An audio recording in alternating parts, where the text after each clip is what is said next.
Damos a todas y todos la más cordial bienvenida a la conferencia magistral Juicios emblemáticos, masacre en la Embajada de España en Guatemala 1980, que en esta ocasión será moderado por la doctora Norca Cristina López Amarripa. Adelante, doctora.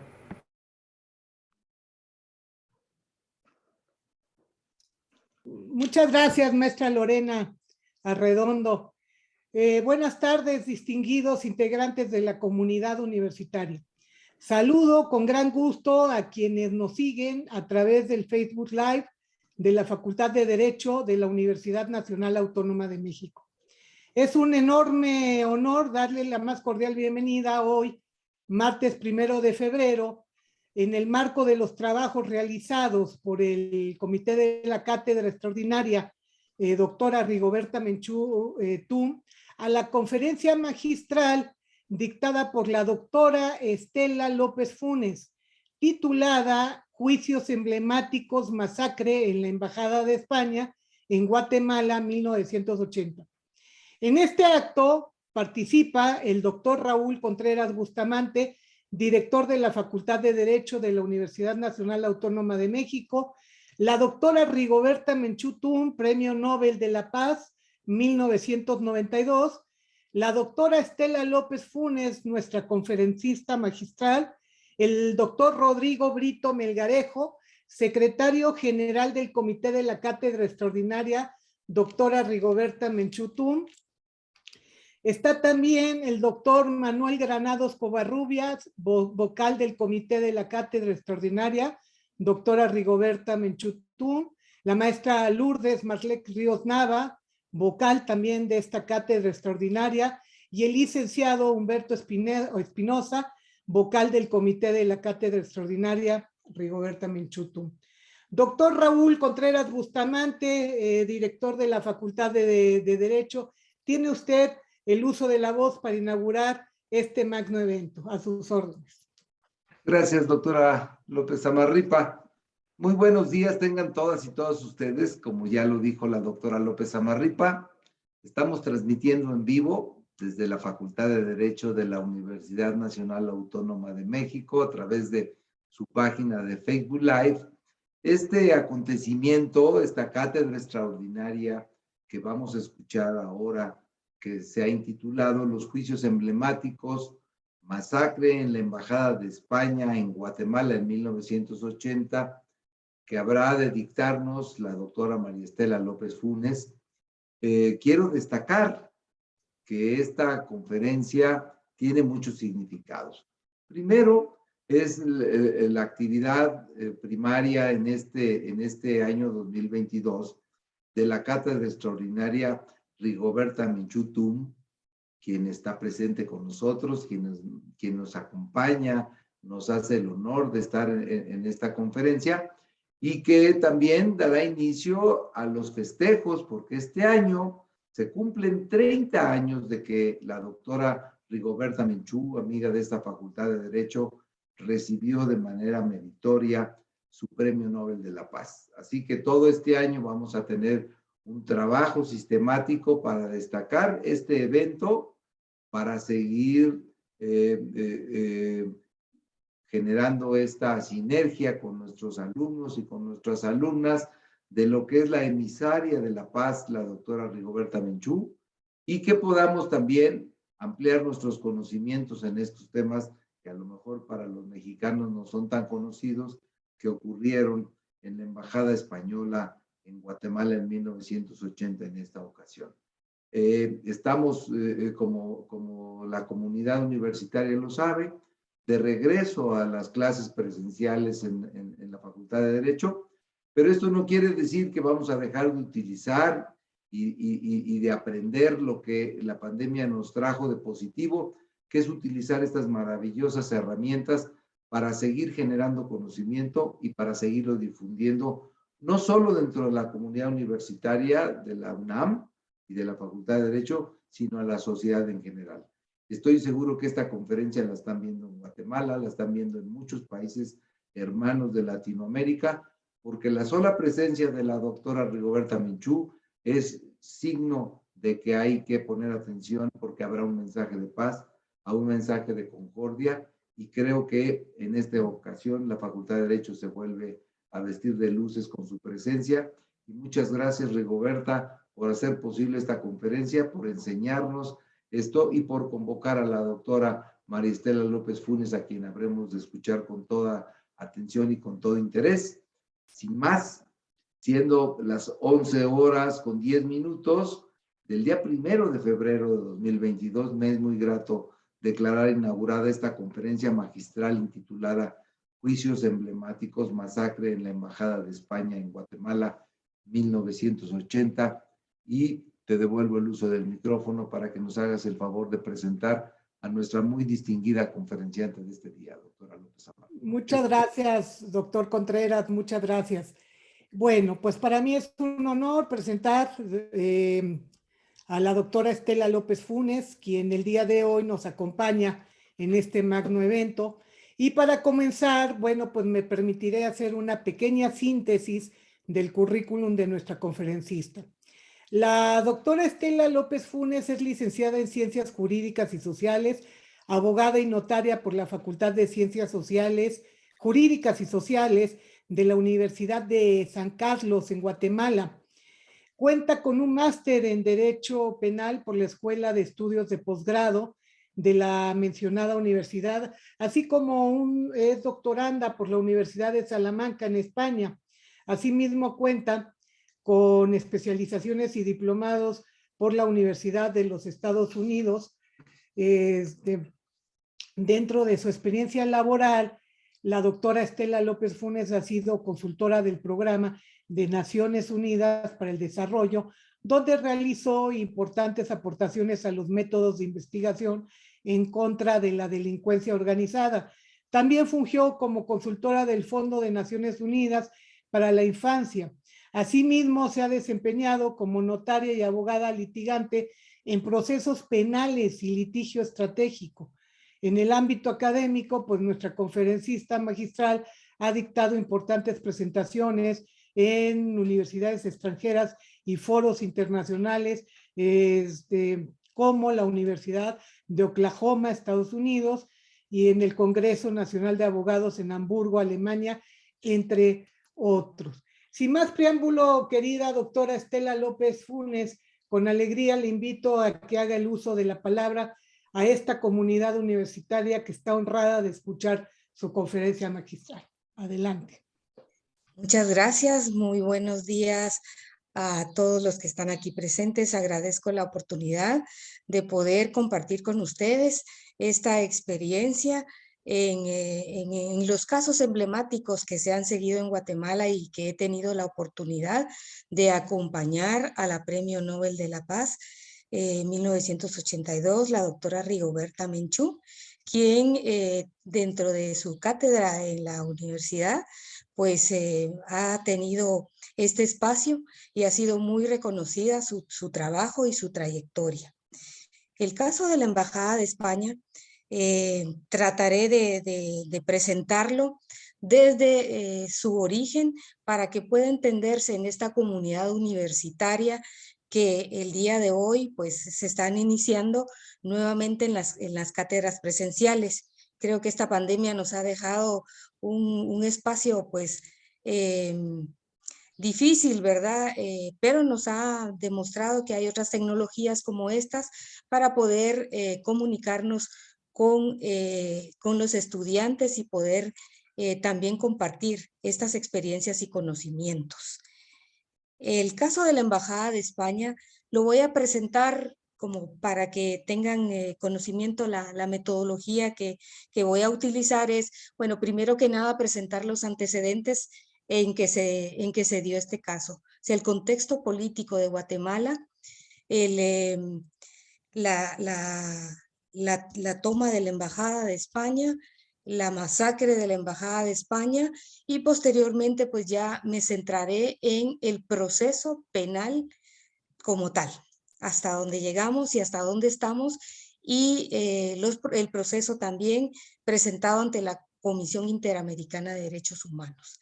A pesar de que el caso de la Embajada de España ocurrió hace 42 años, Actualmente todavía el proceso sigue en instancias judiciales. Bueno, sin más explicación de la forma como voy a abordar el caso, pues empezamos para que esta comunidad universitaria pues pueda comprender cómo ocurrió y cómo se dieron los hechos y en qué contexto. En 1997, muchos pobladores mayas y chiles de los municipios de Chajul, Nevaj, San Juan Cotzal y San Miguel Uspantán, ubicados en el norte del departamento del Quiché, se organizaron en el Comité de Unidad Campesina CUC. Y en estos municipios se registraron en 1979 varios hechos de violencias que fueron cometidos por el Ejército de Guatemala. Es así como en septiembre de ese año, 7 campesinos de la aldea de Chicamán, del municipio de Uspantán, fueron secuestrados y detenidos arbitrariamente. Posteriormente, estos 7 campesinos fueron vestidos como que fueran militantes de la guerrilla y simularon una emboscada donde fueron ejecutados extrajudicialmente. A raíz de eso fueron expuestos ante la población indígena del Quiché, y es ahí donde ellos empieza una elevada y una alzada represión contra las comunidades indígenas del Quiché.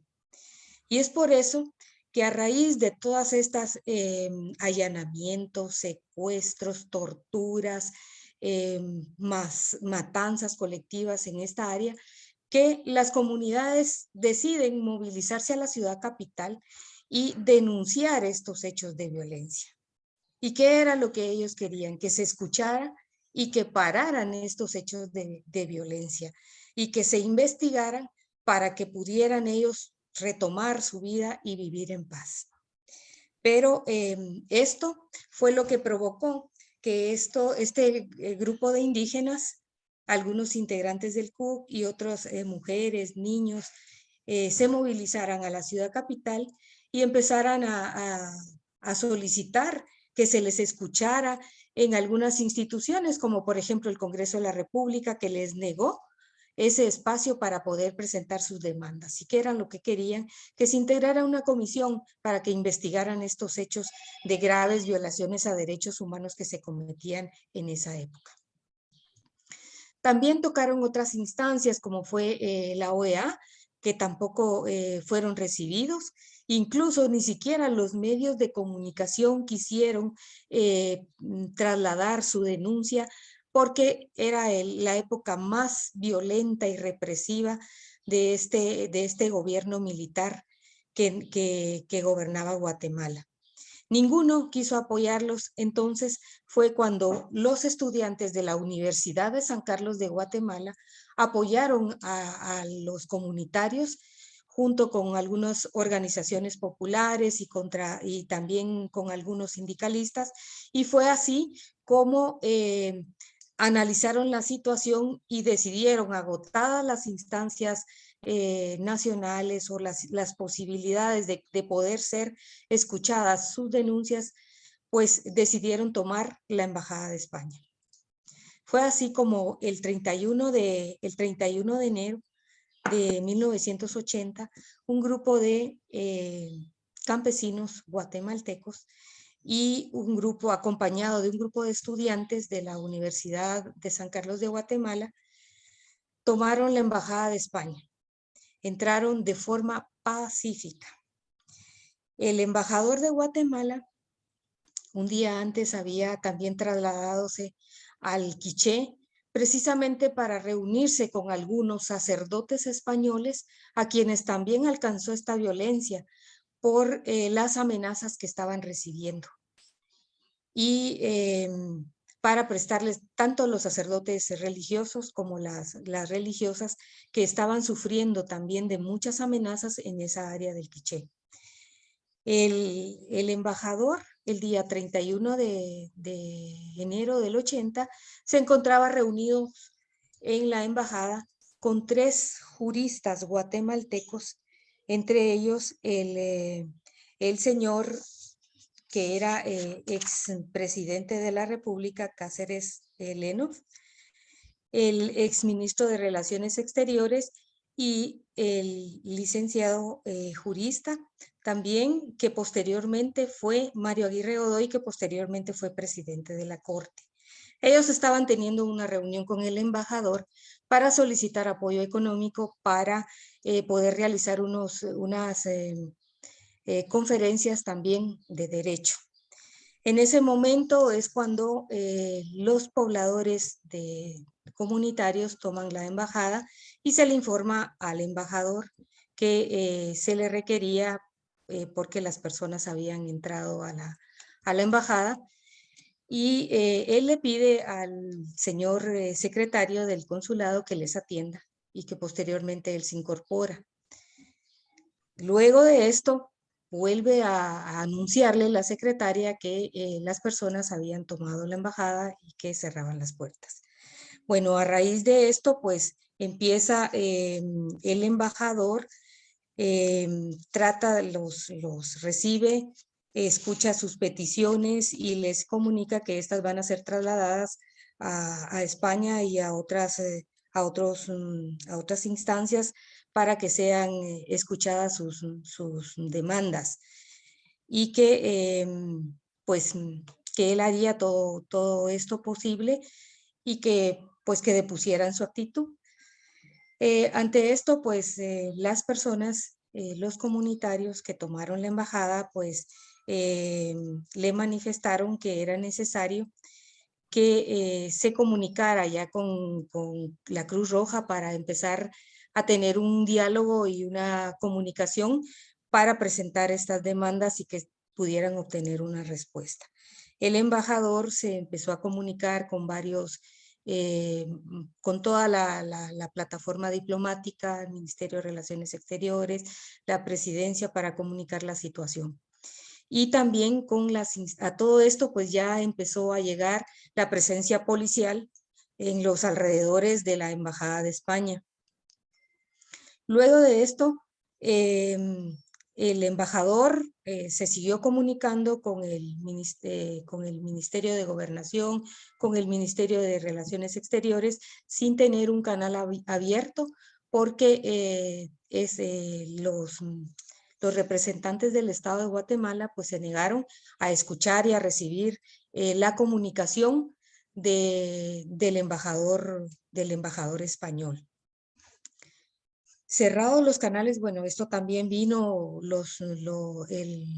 el ministro de Relaciones Exteriores de España también trató de comunicarse, pero ellos tenían instrucciones al personal de secretaría que indicaran que no estaban en ese momento disponibles y no hubo canal de comunicación alguno.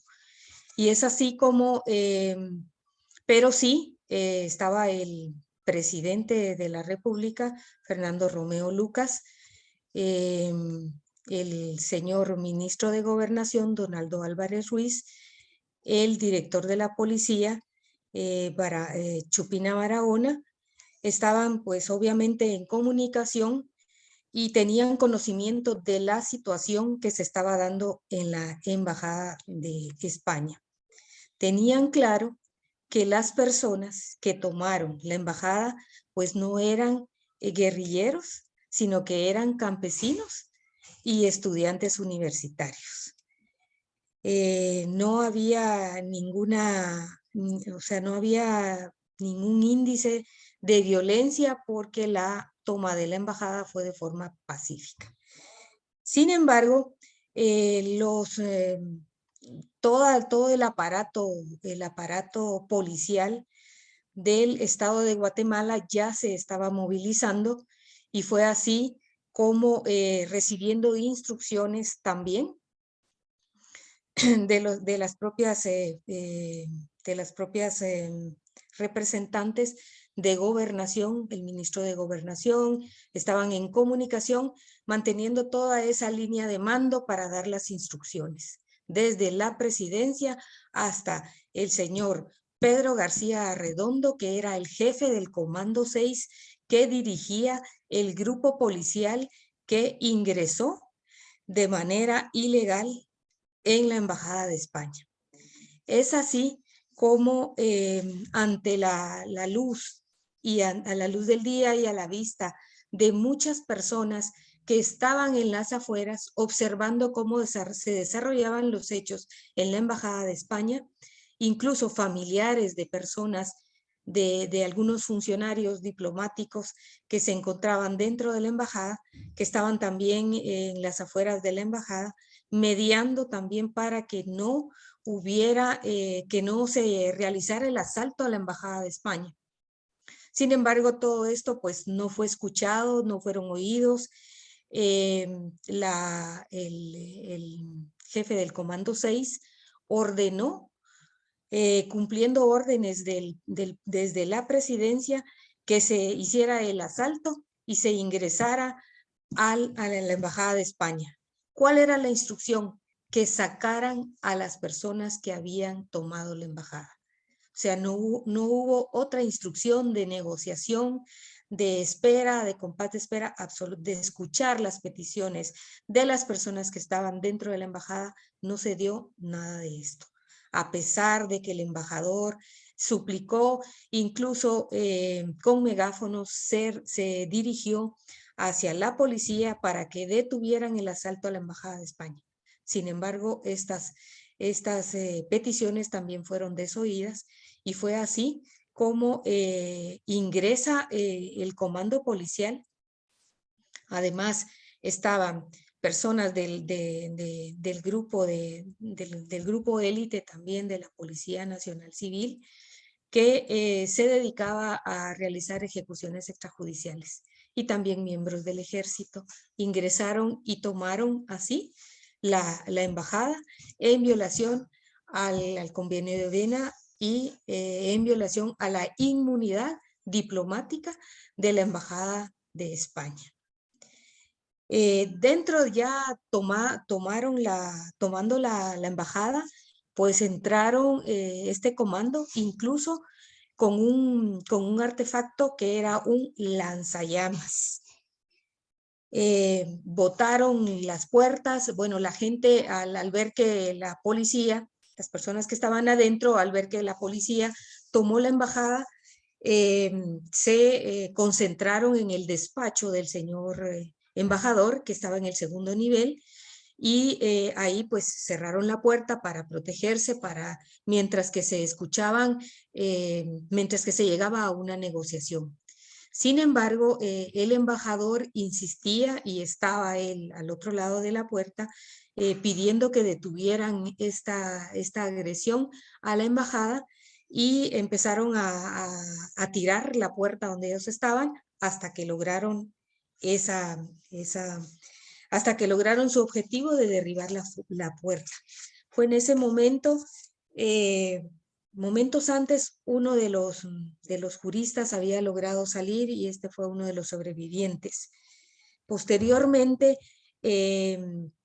abrieron ya un boquete en la puerta y lanzaron bombas lacrimógenas, las cuales fueron retornadas también por el propio embajador. Y posteriormente a eso, entonces ya ingresan con el lanzallamas y entonces ponen el fuego dentro del despacho del embajador. Es ahí donde empieza el incendio y donde logra el embajador también salir en ese momento, pero las demás personas ya no pudieron salir. Fue cuando lanzan el fuego y posiblemente ese gas inerte, para que las personas no pudieran ni siquiera movilizarse, y se escuchaban desde fuera los gritos de las personas. Sin embargo, no se les prestó el auxilio necesario, porque tampoco en las afueras de la embajada se les permitía el acceso a los bomberos ni a las ambulancias para que pudieran ir y auxiliar a las personas que se estaban quemando dentro. Pasaron más o menos alrededor de 10 minutos hasta que al fin se les permitió el ingreso. Esto provocó pues la muerte de las 37 personas que estaban allí, y posteriormente a esto pues empezó la intervención de los bomberos y encontraron a un sobreviviente al final, que estaba hasta abajo de todas las personas que quedaron como echadas para atrás definitivamente que fue una reacción a las llamas que pusieron los policías en el asalto a la embajada. Posteriormente también el embajador lo sacaron con muy malos tratos. Fue por la intervención de la Cruz Roja que él fue trasladado a un hospital para ser atendido. Y también el único sobreviviente, que era un campesino, fue trasladado también a un hospital, Herrera y Erandi, un hospital privado, para ser atendido. Ese día, por la noche, esta persona, este campesino, fue extraído también del hospital y fue secuestrado, torturado y al día siguiente asesinado, y fue puesto en la rectoría de la Universidad de San Carlos con un rótulo que decía: la misma suerte correrá el embajador. Ante esta situación, algunos embajadores amigos también acompañaron al embajador en el hospital. Era el embajador de Costa Rica y de Venezuela quienes estuvieron acompañando, y uno de los embajadores, al salir, vio que el hospital también estaba siendo incursionado por policías de civil, aparentemente vestidos como campesinos también, pero el objetivo era secuestrar también al embajador. En ese momento fue trasladado el embajador a la embajada de Estados Unidos, que era la que mejores condiciones podía darle de seguridad al embajador. Pero las consecuencias, pues la situación no termina ahí. O sea, estos hechos tan terribles de graves violaciones a derechos humanos no termina con la muerte de los campesinos. Al día siguiente, el 2 de febrero, en ocasión de la inhumación de las víctimas de la Embajada de España, todavía fueron asesinados 3 estudiantes por el mismo Comando 6 dirigido por Pedro García Redondo. Y es así como hubo una consecuencia diplomática. Se rompen las relaciones diplomáticas entre Guatemala y España, que tomó alrededor de 4 años para que éstas se restauraran. No hubo un reconocimiento del Estado de Guatemala de esta terrible agresión a la embajada, donde obviamente hubo una violación a la inmunidad diplomática, y fue así como el propio Estado español fue el que decidió romper esa relación diplomática. Esto fue tan grave, obviamente, y que demuestra cómo el Estado de Guatemala, a través de este gobierno militar, pues no tenía límites, no respetaba la vida, bueno, no respetaba la inmunidad de una sede diplomática, que obviamente todos, como los que estamos en este foro, sabemos qué es la inmunidad diplomática y hasta dónde las embajadas tienen ese espacio propio como una extensión de su territorio dentro de otro territorio. Sin embargo, esto no fue respetado. Pues sacan a los cadáveres y obviamente el Estado de Guatemala, al reanudar las relaciones diplomáticas con España, se obliga a investigar estos terribles hechos. En ese momento, pues no había ninguna condición ni ninguna garantías, no teníamos garantías procesales ni garantías de protección a la vida para poder impulsar este tipo de procesos judiciales en contra de un Estado represor. Y es así como este expediente judicial inicia como la causa 527, que fue conocido por un juzgado de paz de las instancias penales de Guatemala. ¿Qué tenía este expediente realmente? únicamente las actas de defunciones, los informes forenses donde indicaban que estas personas habían muerto calcinadas como consecuencia del fuego. Eso nada más, las defunciones de las personas. Eso tuvo el expediente judicial a lo largo de 19 años. 19 años después, en 1999, cuando la Premio Nobel de la Paz y mi persona iniciamos las investigaciones y empezamos a rescatar ese proceso judicial, que 19 años después estaba exactamente igual que el día de los hechos, 31 de enero de 1980. Obviamente, la preocupación de la Premio Nobel de la Paz era que estábamos llegando justamente al plazo de prescripción del impulso de ese proceso judicial. A partir de ahí se empieza a impulsar, a investigar, y es así como la Fiscalía ya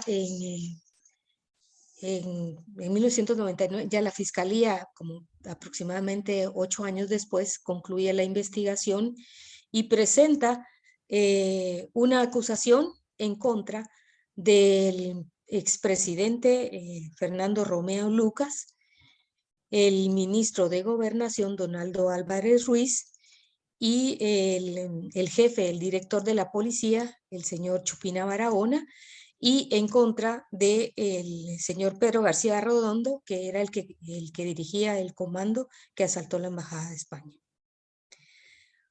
Ahí inicia la lucha judicial.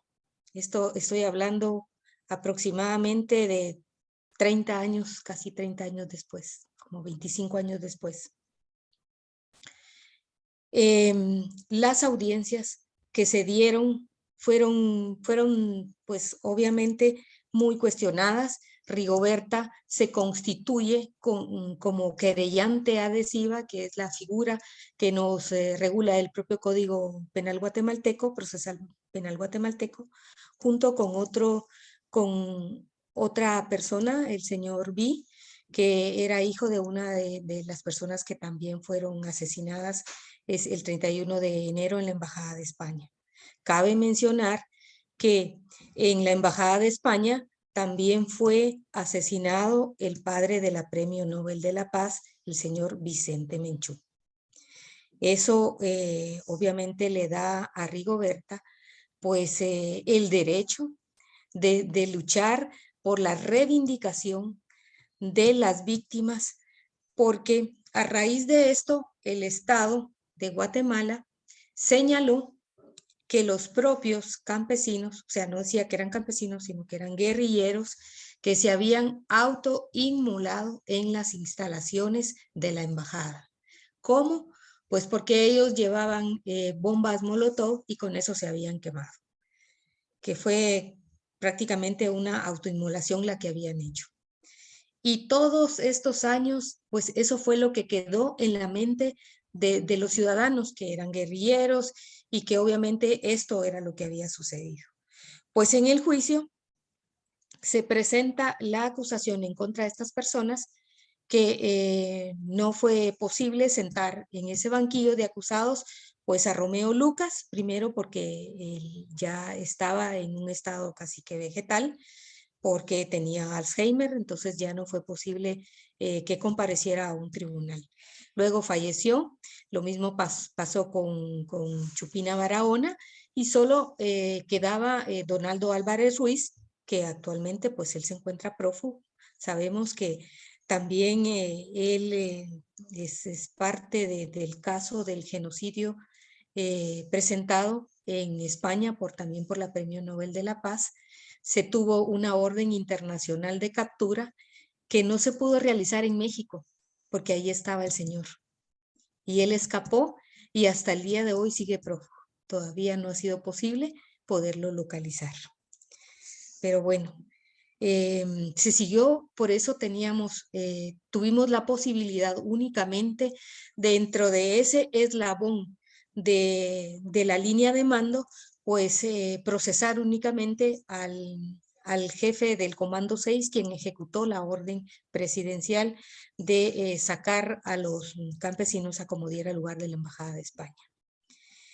Estas personas fueron acusadas por los 37 asesinatos, porque a pesar de ser crímenes de lesa humanidad y que obviamente actualmente enmarcarían dentro de la figura de ejecución extrajudicial, pues esto no fue posible porque en el Código Penal guatemalteco todavía esa figura penal no estaba incorporada. Y como sabemos que en materia penal, pues es obvio que no tiene efecto retroactivo únicamente cuando favorece al reo.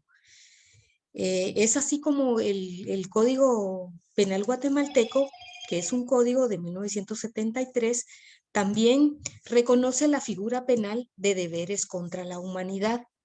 Y ahí es donde se enmarcaron las acciones cometidas por estas personas y se acusa por la comisión de estos delitos. O sea, asesinato de 37 personas, el intento de asesinato en contra del embajador de España y de Gregorio Yujá, y también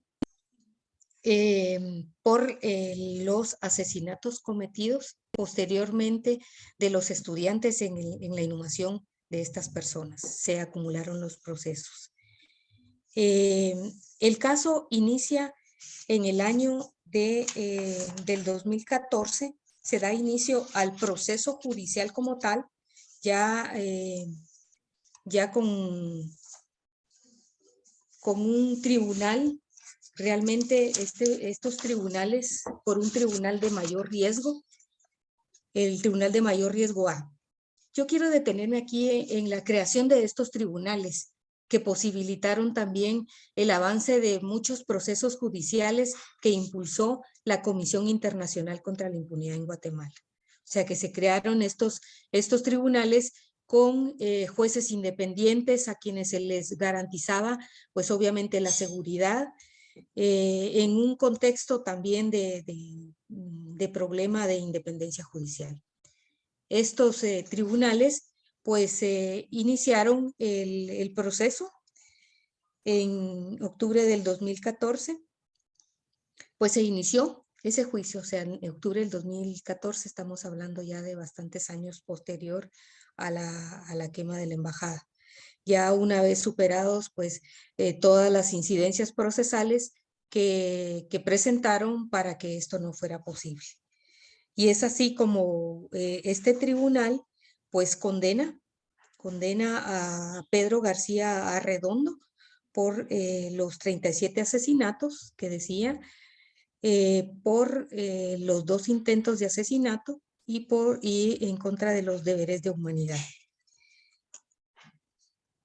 Esto fue pues ahí sí que un hito en la historia de Guatemala, poder llegar a demostrar dentro del proceso judicial, o sea, varias cosas. Una de ellas, pues obviamente que fue el Estado de Guatemala a través de las fuerzas de seguridad policiales, quienes quienes asesinaron a las personas, quienes pusieron el fuego dentro de la embajada, quienes asaltaron la embajada, quienes tomaron la embajada ilegalmente, pues la forma en que se dieron los hechos, que las personas que tomaron la embajada de España de forma pacífica no eran guerrilleros, eran personas campesinos que únicamente pedían que se pararan las graves violaciones a derechos humanos que se cometían en la región y pedir vivir en paz. Y era lo que solicitaban. Esto pues obviamente reivindica a las víctimas que por muchos años fueron tenidas como que eran delincuentes, como que eran personas guerrilleras que actuaron al margen de la ley. Todo esto pues de alguna manera reivindica ese derecho de estas víctimas. Esto fue parte del proceso judicial en primera instancia. Lamentablemente, y se deja abierto el procedimiento para Pedro García Arredondo. Dentro de este proceso judicial también se solicitó que se tuviera como responsable también al Estado de Guatemala. ¿Por qué razón?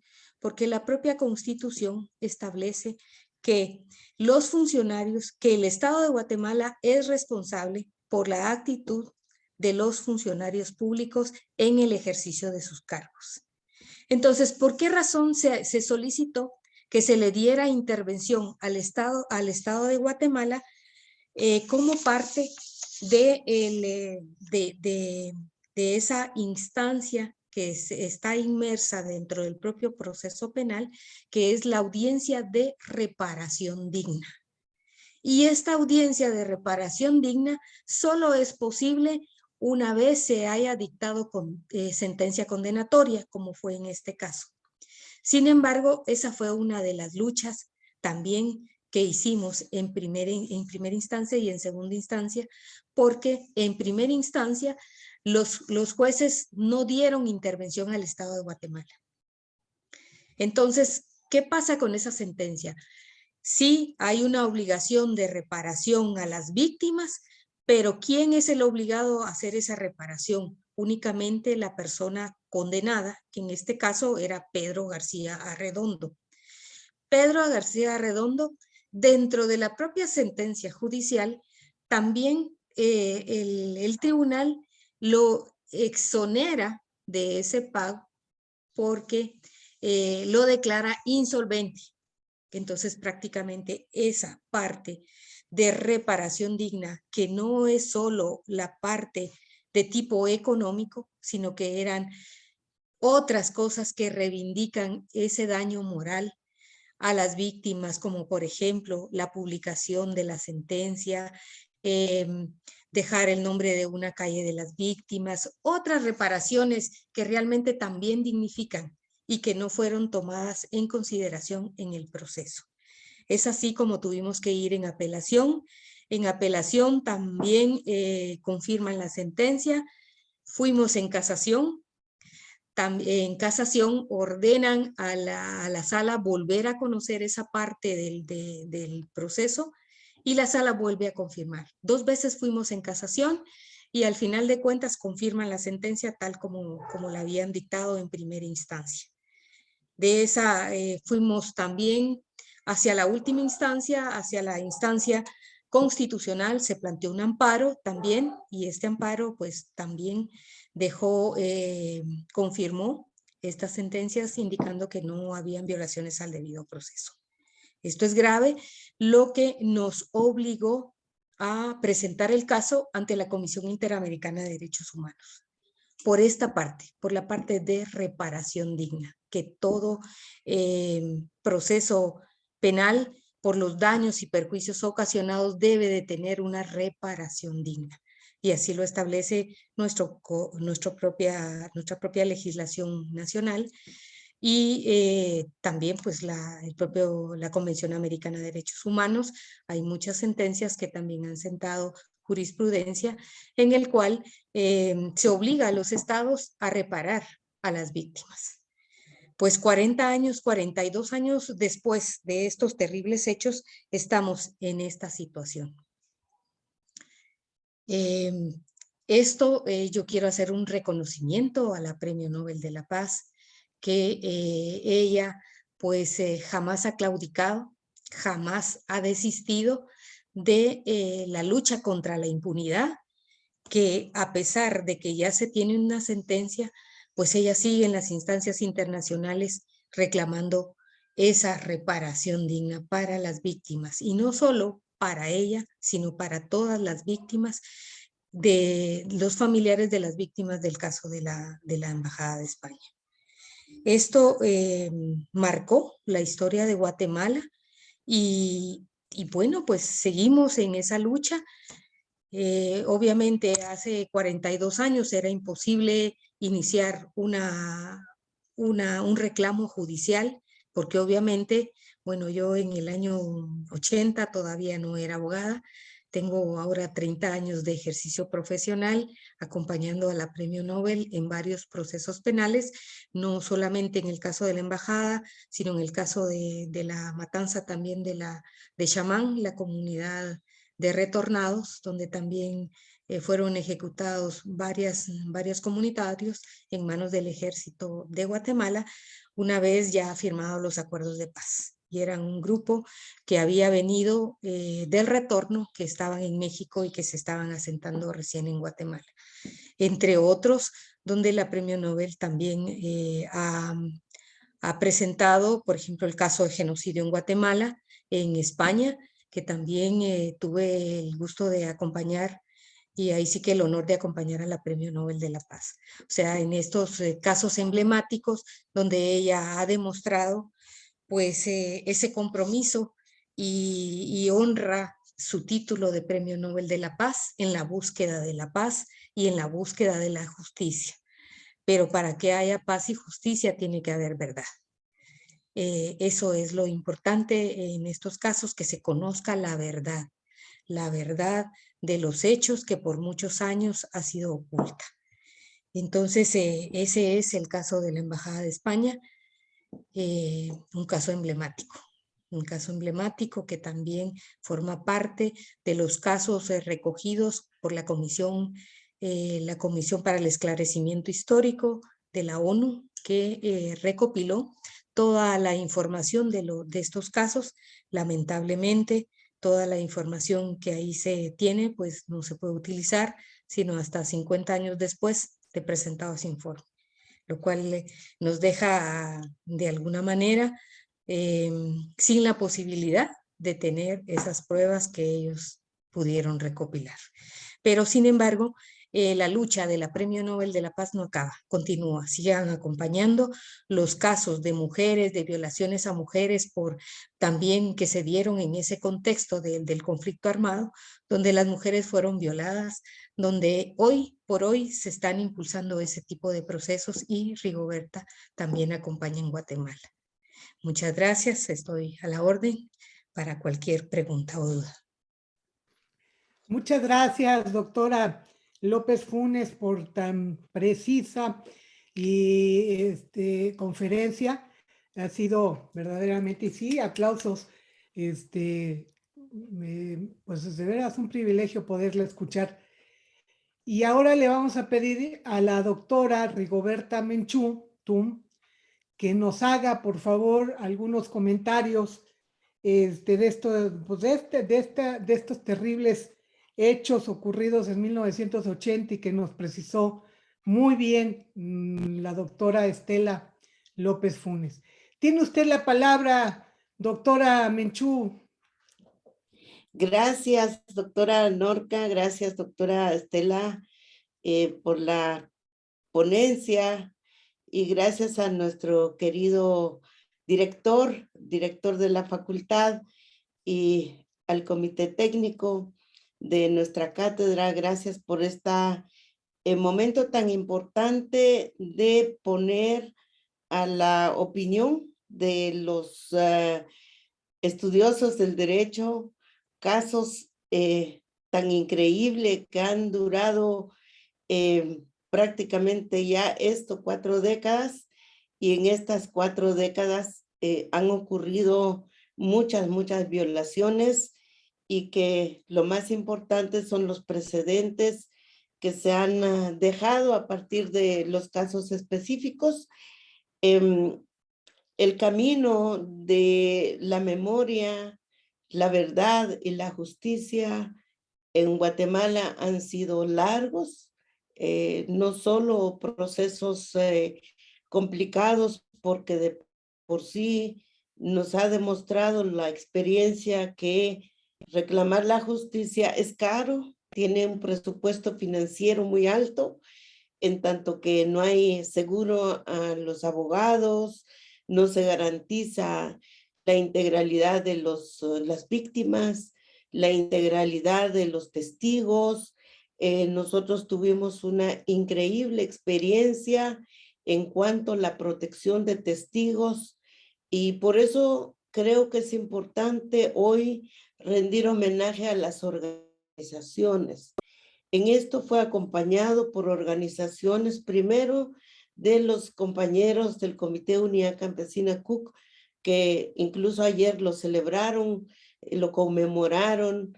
O sea, año con año, en estos 42 años, no ha faltado la presencia de nuestros seres queridos en la opinión pública, a pesar de la poca difusión. Pero también la participación de las compañeras de la Coordinadora Nacional de Viudas de Guatemala, la organización de los desaparecidos en Guatemala, la organización de otros casos, como casos que más de 500 casos que levantó juicio contra el genocidio en Guatemala.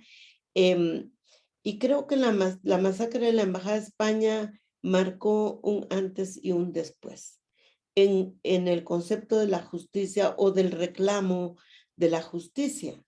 Un antes y un después del miedo que tenían las comunidades de acudir a los tribunales.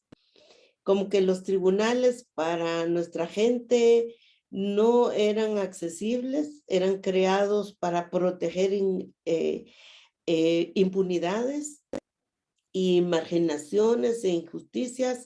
Terminaban cuestionados las víctimas en lugar de encontrar la verdad legítima de los victimarios y dónde están y quiénes son.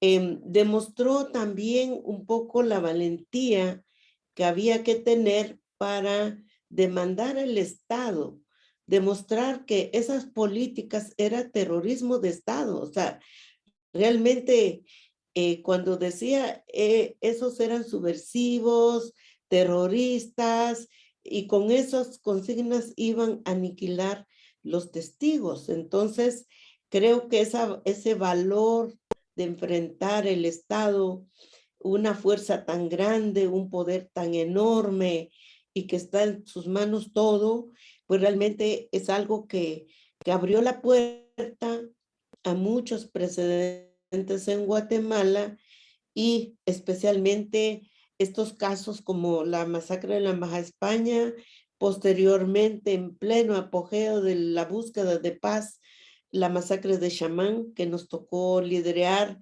la querella contra los militares que están en la prisión y que la Corte Interamericana ya dictaminó al respecto. Igual como otros casos, como el caso de Helen Mack, que era una lucha muy grande de Mirna Mack, también que se ubica en un contexto del conflicto armado. Y más recientemente, el caso de las mujeres Achí, que la semana pasada se logra la sentencia emblemática de las mujeres Achí que fueron sometidas a esclavitud con objetivo de conflicto armado, y que se cometió contra ellas todo tipo de abuso y violaciones, y que esto sigue su curso.